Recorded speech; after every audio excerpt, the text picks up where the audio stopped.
Good morning friends. आज हम पढ़ेंगे गुणनखंड ज्ञात करने के विषय में।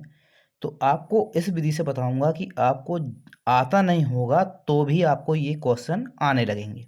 बस आप स्किप मत कीजिएगा, लाइन बाय लाइन देखते जाइएगा। क्या करते हैं हम, सबसे पहले हमको देखना रहता है कि इसकी आखिरी संख्या और इसकी पहली संख्या। अब इसमें कोई संख्या नहीं है तो मतलब क्या है, इसके आगे एक है। हमको इन दोनों का गुणा करना है। तो हम क्या करते हैं, 8 का 1 में गुणा किया, कितना आ गया आपका, तो आपका आ गया 8। और बीच में क्या है, तो बीच में है आपका 2। अब आपका ये रहता क्या है कि इसमें गुणा करने पर 8 आना चाहिए और जोड़ने घटाने पर 2 आना चाहिए। तो गुणा करने पे 8 आना चाहिए, जोड़ने या घटाने पे 2 आना चाहिए। आपको ऐसी संख्या बनाना पड़ेगा। हम देखते हैं कि 2 कब बनेगा, एक में एक जोड़ा 2 बन जाएगा, लेकिन एक में एक का गुणा किया तो 8 नहीं बनेगा।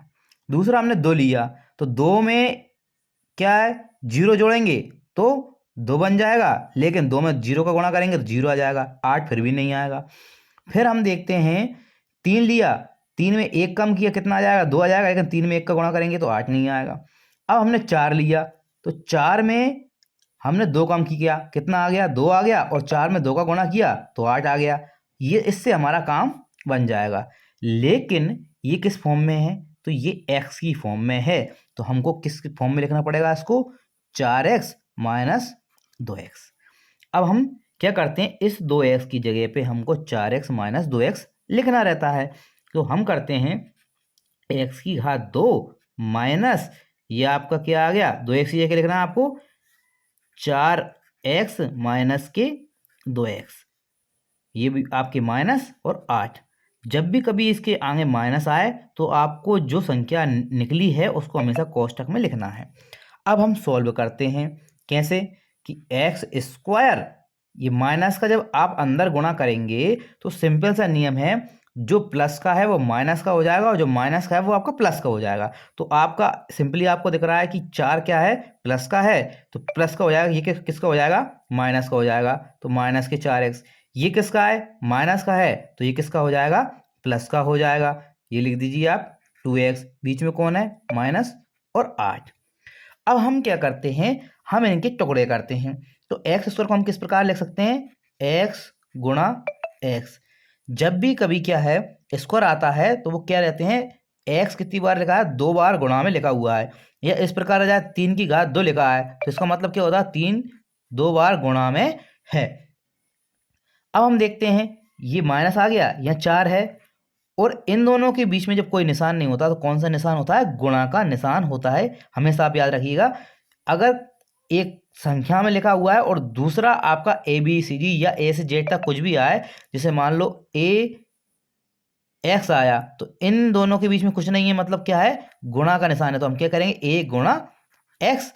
तो आप इस प्रकार समझ सकते हैं। तो ये क्या हो जाएगा, 4 गुणा एक्स, बीच में क्या है, प्लस है, प्लस लगा दीजिए, 2 है तो 2 लिख दीजिए।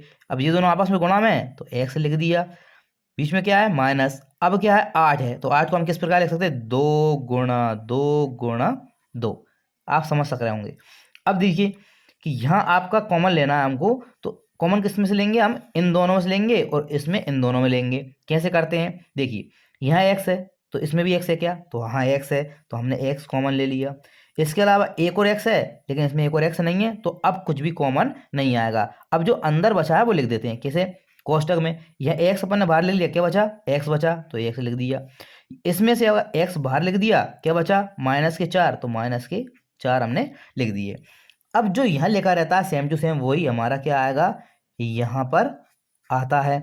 अब हम मैच करके देखते हैं इसको और इसको। तो देखिए यहाँ 2x है, यहाँ क्या है, ओनली x है, तो आपके पास कमी किस चीज़ की पड़ रही है, तो 2 की पड़ रही है, तो हम क्या लिखेंगे, प्लस के 2। तो प्लस के 2 आपका क्या आ जाएगा, यहाँ आ जाएगा, तो आपका ये बन जाएंगे। अब देखते हैं जो कोष्टक के बाहर लिखे हैं उनको एक कोष्टक में लिख दीजिए, और जो कोष्टक के अंदर, चूंकि ये भी सेम है और ये भी सेम है, ये भी क्या है, कॉमन आएंगे, तो आपके पास क्या बचेंगे, x माइनस 4 बचेंगे।